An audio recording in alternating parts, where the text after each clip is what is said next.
Nagbigay na ng direktiba si Pangulong Ferdinand Marcos Jr. sa mga miyembro ng kanyang gabinete ukol sa mga hakbang na dapat gawin laban sa banta ng Super El Nino.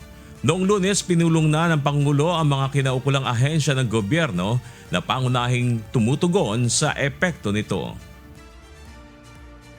Ang Pangulo, pinag-aaralan na rin natin yung response ng ating pamahalaan pagdating sa El Nino, dahil you might have a severe El Nino.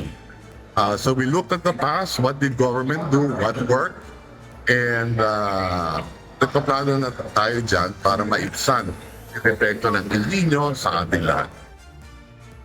Ilang grupo ng mga magsasaka ang dumadaing sa tila kawalaan ng aksyon ng pamahalaan sa magiging epekto ng El Nino sa kanilang mga kabuhayan.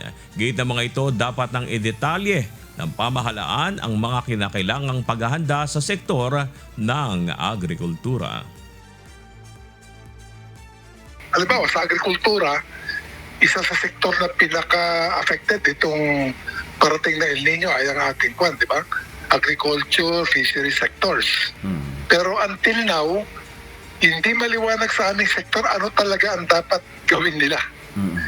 At kailangan nila ang ang direksyon o information, guidance mula po sa ating pamahalaan, both at the national as well as the local government levels. Hot Dog!